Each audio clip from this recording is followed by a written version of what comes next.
कभी कभी इंसान लालच में वो सौदा कर बैठता है जो उसकी ज़िंदगी तबाह कर देती है। यह कहानी ऐसे ही एक आदमी की है जिसने अपने पत्नी को एक सौदे की तरह देखा, लेकिन अंजाम क्या हुआ चलिए जानते हैं।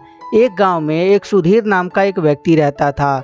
सुधीर अपने पत्नी के पास जाता है और जाकर बोलता है, सीमा, अब बहुत हो गया। रोज रोज की गरीबी अब बर्दाश्त नहीं होती। कोई बड़ा काम करना होगा। हम मेहनत करके भी कमा सकते हैं सुधीर, ये शॉर्टकट हमें कहीं का भी नहीं छोड़ेगी। बस करो सीमा, आज तक हम मेहनत कर ही तो रहे हैं, लेकिन अब से फैसला मैं करूंगा। सुधीर का दिमाग लालच से भर चुका था। एक दिन सुधीर सेठ रामलाल के पास जाता है। उसने एक ऐसा ऑफर दिया जिसे सुनकर इंसानियत भी शर्मा के झुक जाए। तुम्हारी बीवी बहुत सुंदर है, मेरे बंगले पे कुछ दिन के लिए भेज दो। बदले में मैं तुम्हें 50,000 दूंगा। सुधीर हिचकिचाते हुए बोलता है, 50,000? लेकिन ये अरे सोच लो, इतने पैसे तो तुम जिंदगी में नहीं कमा पाओगे। लालच ने सुधीर की आंखों पर पट्टी बांध दी थी। उसने वो कर डाला जो एक पति को कभी नहीं करना चाहिए था। ठीक है, मुझे मंजूर है। मैं अभी अपने पत्नी से बात करता हूँ। और यह बोलकर सुधीर अपने घर जाता है। तभी सुधीर की पत्नी बोलती है, तुम मेरे इज्जत का सौदा कर दिए सुधीर। तुम अब मेरे पति नहीं, एक दलाल हो। सुधीर चिल्लाते हुए बोला, मैं ये हमारे बेहतर भविष्य के लिए किया। सीमा गुस्से में, भविष्य अगर जो इज्जत बेचकर बनता है तो ऐसे भविष्य मुझे नहीं चाहिए। सीमा, तुम समझने की कोशिश क्यों नहीं कर रही हो? इससे बड़ा मौका नहीं मिलेगा और ना ही इतना पैसे कमाने का अवसर मिलेगा। प्लीज सीमा, मान जाओ।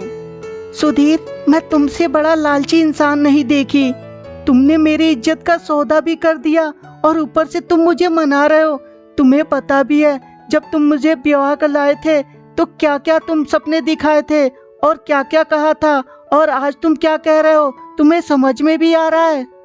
सीमा अपने पति को बहुत ज़्यादा समझाती है, परंतु सीमा थोड़ी ही देर में समझ जाती है कि पैसे की लालच से मेरा पति अंधा हो चुका है, ये मेरे साथ कुछ भी कर सकता है। तभी सीमा डिसाइड करती है कि वो इस घर में नहीं रहेगी, बल्कि वो अपने माँ के घर चली जाएगी। और यह सोचकर सीमा उस घर से जाने लगती है। जाओ, लेकिन एक बात याद रखना, लौट के वापस तुम मेरे पास ही आओगी।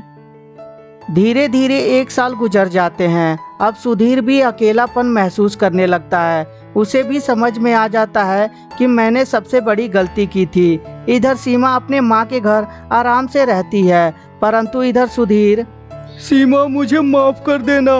मैंने तुझे खो दिया, सब कुछ खो दिया। अब मेरे पास कुछ नहीं बचा। 1 साल बाद सुधीर सब कुछ समझ चुका था, लेकिन अब बहुत देर हो चुकी थी। इस कहानी से हमें ये सीख मिलती है कि रिश्ते सौदे से नहीं, अगर हम अपनों की इज्जत नहीं करेंगे तो जीवन में अकेलापन ही बचेगा।